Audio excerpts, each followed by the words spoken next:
So the more we've been talking about farming and agriculture and life in general, and just how being raw and open to a Mm-hmm. lot of that, um, there's a song that I have been referencing repeatedly to you, and I don't know why it's been in my head a lot, Mm-hmm.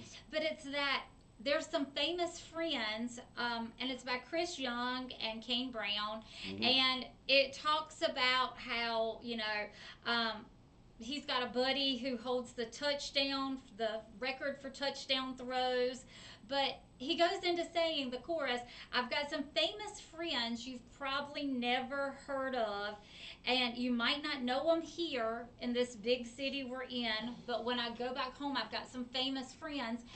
And it's just really kind of led to some conversations in our Right. house about kind of some of the famous people we know.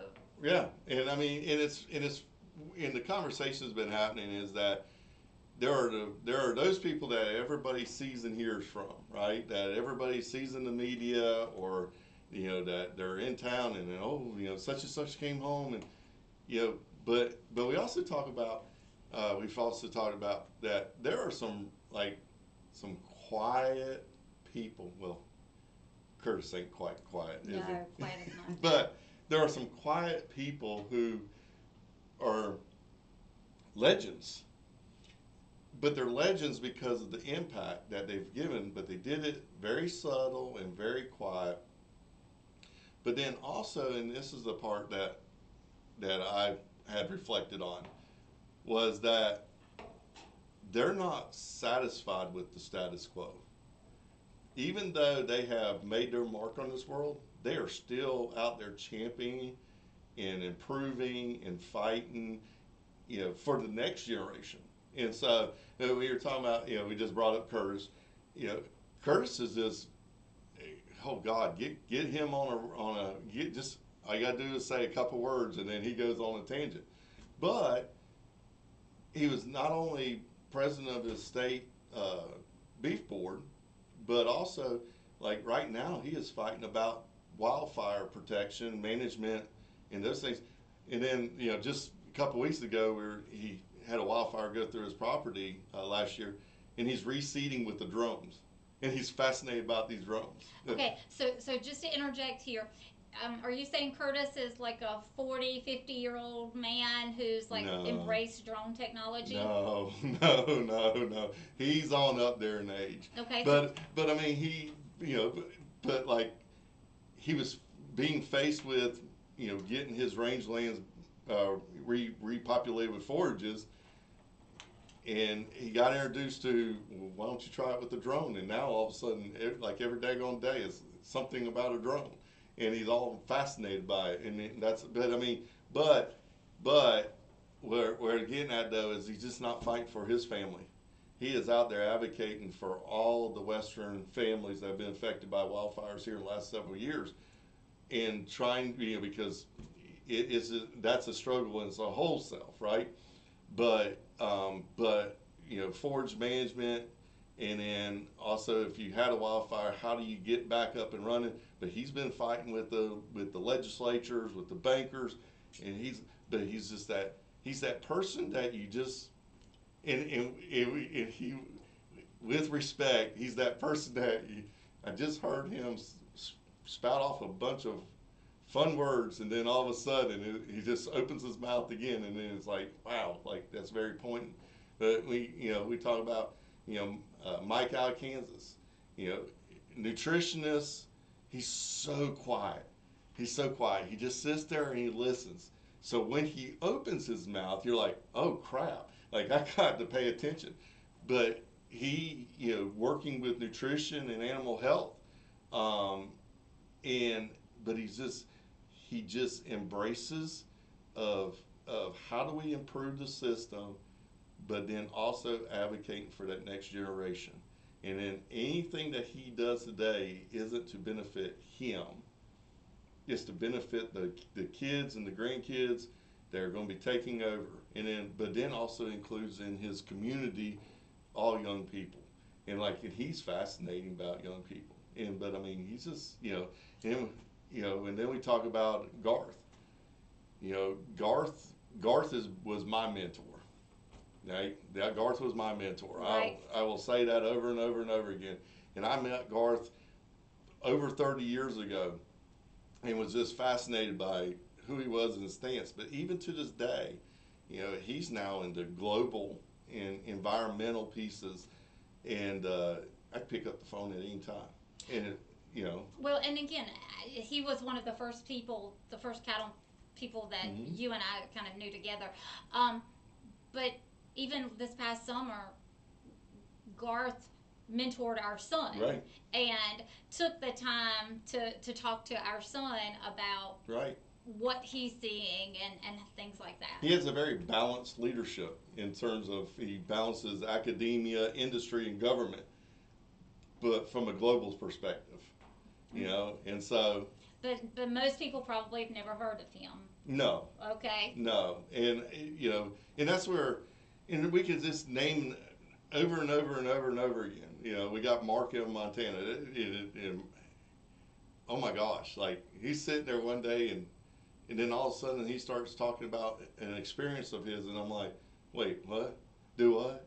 And you know, and then and all that he'd done, and I'm like, I would never. It's these old cowboys who have been behind the fence line, can't see them from the road, but the marks that they leave on this earth, we don't know in the industry because their name wasn't tagged to it because they don't want their name tagged to it, right? But things that they did is why we are where we're at today and why we continue to improve. And you know, they're not complacent with it. I can agree with that. Even, you know, Mr. Larry is one of the quietest, Mm-hmm. sweetest people I know. But when we start talking, I immediately think of him for any kind of trade question Right. or anything. He is like my go-to Right. trade person. Right. He wakes up every day and looks at export and import numbers, Wow. and every day, and he's been monitoring that for years and decades actually. And so, but you know, and the irony is that none of them are ever going to get awards, right? That's the irony. They don't want it. They just want to give them a little drink, right? but Well, but but even more so than a little drink, how about just a little respect? right. Because I definitely think that, you know, we have a small store in our community where you can pretty much count on all the farmers going to stop for lunch, Right. and you know, have a burger, have a hot dog kind of mindset in the middle of a day.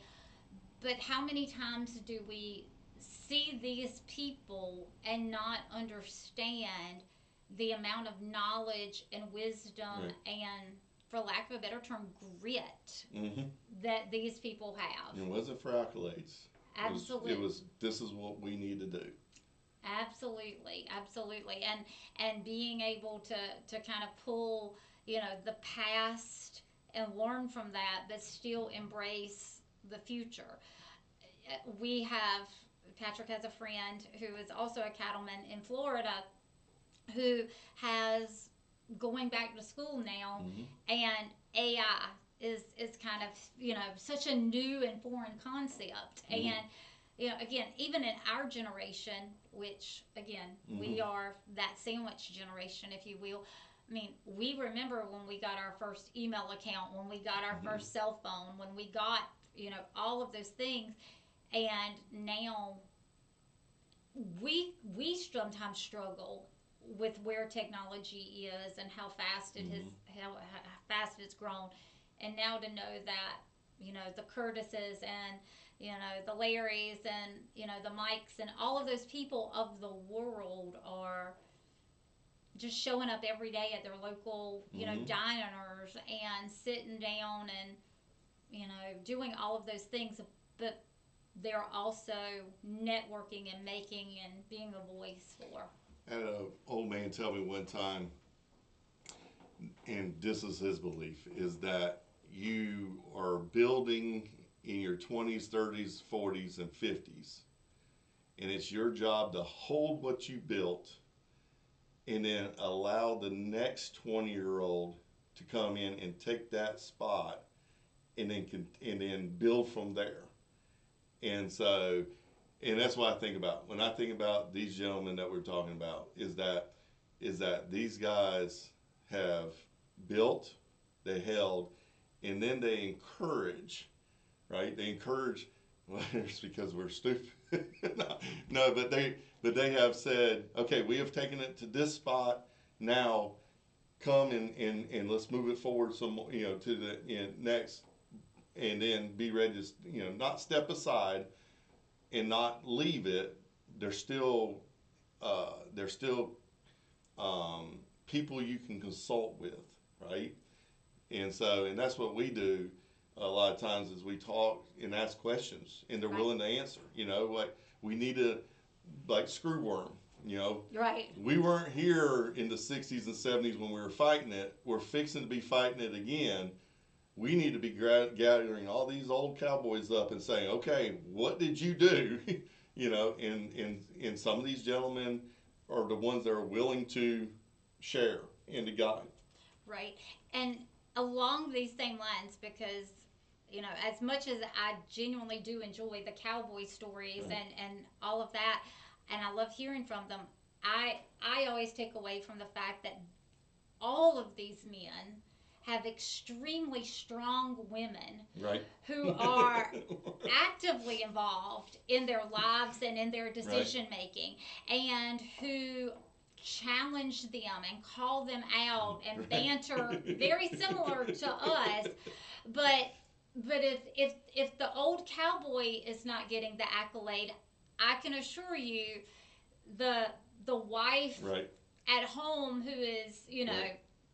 doing all the things that the wife does, and again, I can't even begin to put that into words. Um, they don't necessarily get the same level of respect Right. or whatever either. And so, just knowing that, you know, there's such a respect Mm-hmm.